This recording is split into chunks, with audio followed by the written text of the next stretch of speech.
Assalamualaikum warahmatullahi wabarakatuh. Perkenalkan, nama saya Saad Yaudin. Saya dari Fakultas Hukum UM Surabaya.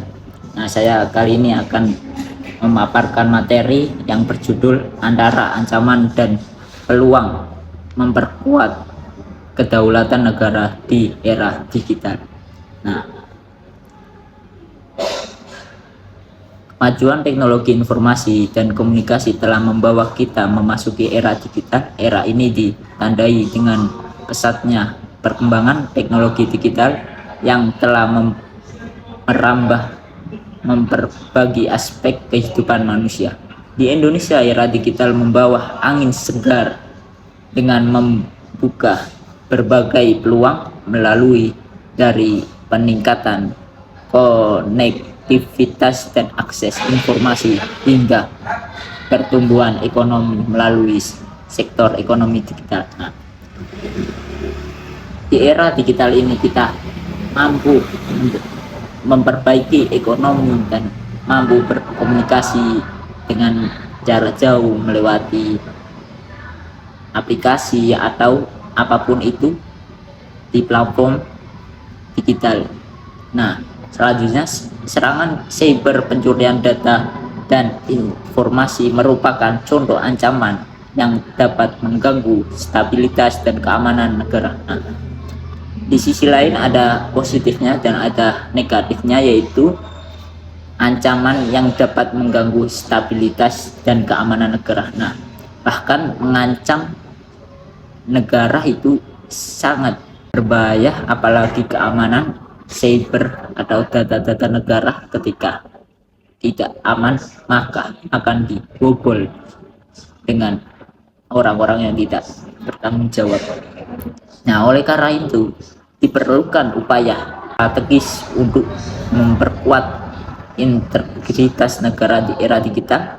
Dengan begitu Indonesia dapat memanfaatkan era digital ini untuk memajukan bangsa dan abaikan potensi ancaman yang ada. Nah, rumusan masalah. Saya akan membacakan rumusan masalah. Yang pertama, bagaimana negara dapat meningkatkan hubungan internasional dan memperkuat posisinya di dunia maya melalui diplomasi digital. Nah, yang pertama ini ada analisis permasalahan. Yang pertama yaitu bagaimana negara dapat meningkatkan hubungan internasional dan memperkuat posisi di dunia maya melalui diplomasi digital. Nah, ini kita akan bahas ya teman-teman. Di era digital, diplomasi tradisional telah berkembang menjadi diplomasi digital. Nah, diplomasi tradisional yang dulu itu berkembang menjadi diplomasi digital, yakni di zaman sekarang ini ya teman-teman, yang memanfaatkan teknologi informasi dan komunikasi untuk memperkuat hubungan internasional dan mempromosikan kepentingan nasional. Nah, kita bisa komunikasi, bisa mendapatkan informasi di negara-negara lain dan dimanapun itu berkat ada diplomasi digital di zaman sekarang ya teman-teman. Nah, ini ada poin A. Poin A ini memperkuat kehadiran digital di Indonesia. Nah, poin A ini ada beberapa poin-poin penting, yaitu membangun situs web dan platform digital yang informatif dan menarik, seperti menyajikan informasi mengenai Indonesia, budaya, dan potensi investasinya dalam bahasa Inggris dan bahasa internasional. Nah, kita bisa menyebarkan yang di platform digital itu secara positif, yakni kita menyebarkan informasi yang menarik, menyajikan informasi yang mengenai Indonesia itu gimana, itu yang baik-baiknya aja ya teman-teman, dan budaya Indonesia dan potensi investasinya dalam bahasa Inggris dan bahasa internasional lainnya. Nah, poin yang kedua, meningkatkan aktivitas di media sosial seperti menggunakan media sosial seperti Twitter, Facebook, Instagram, dan YouTube untuk mempromosikan citra positif Indonesia. Nah, itu teman-teman yang tadi saya sampaikan, menyampaikan citra positif Indonesia, membangun hubungan dengan publik global dan menanggapi isu-isu internasional. Nah, kita bisa menanggapi isu-isu internasional yang di luar negara Indonesia, kita bisa tanggapi isu-isu tersebut, dan kita harus berhati-hati juga ya teman-teman. Di era digital ini kita menyebar hoax di Twitter, di Facebook, itu banyak sekali hoax. Kita jangan sampai untuk percaya langsung dan kita terjerumus di isu-isu hoax tersebut.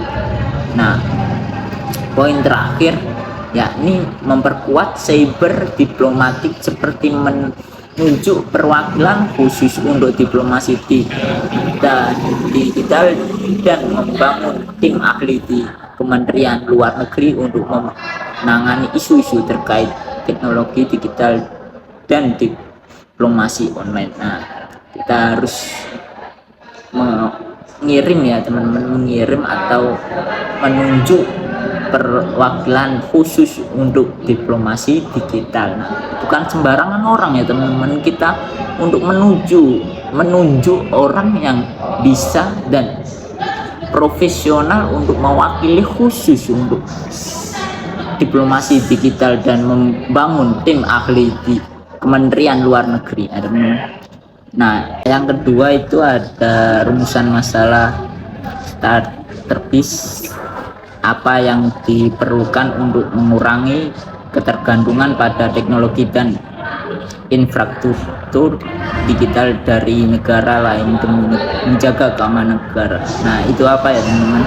Nah, ini saya akan membahas yang pertama, ketergantungan pada teknologi dan infrastruktur digital asing dapat membahayakan keamanan negara seperti manipulasi data, kontrol informasi, dan intervensi politik. Untuk itu diperlukan komprehensif untuk mengurangi ketergantungan ini, yaitu ada beberapa poin, yaitu yang pertama, membangun teknologi dan infrastruktur digital nasional. Membangun teknologi digital nasional merupakan langkah penting bagi Indonesia untuk meningkatkan kedaulatan digital, mendorong pertumbuhan ekonomi, dan meningkatkan kesejahteraan masyarakat.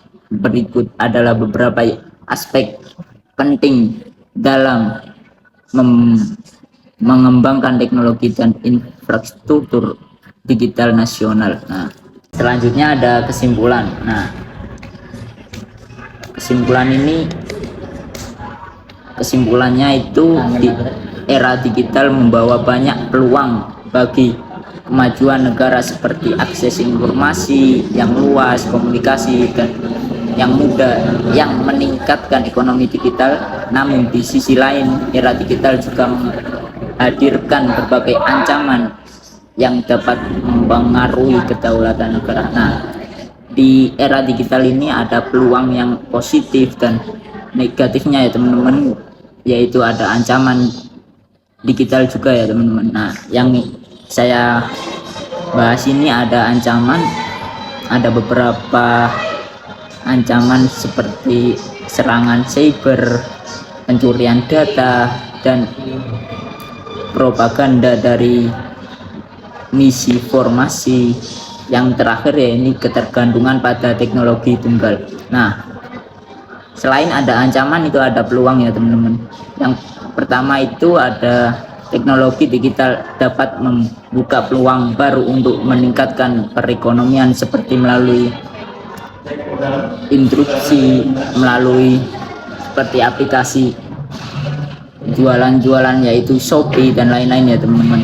Nah, yang kedua ini ada platform digital dapat digunakan untuk meningkatkan partisipasi publik dalam proses pengambilan keputusan dan memperkuat demokrasi. Nah, peluang ini sangat penting ya teman-teman karena bisa memperkuat demokrasi. Nah, poin ketiga ini ada teknologi digital dapat digunakan untuk meningkatkan kualitas layanan publik seperti pendidikan, kesehatan, dan layanan sosial. Nah, ini juga tidak kalah penting ya teman-teman karena pendidikan di zaman sekarang di era digital itu sangat dibutuhkan untuk layanan publik ya teman-teman, karena mahasiswa, anak-anak sekolah, siswa yaitu sekarang itu membuat pembelajaran digital ya teman-teman. Nah, poin yang terakhir ini, negara dapat memanfaatkan platform digital untuk memperkuat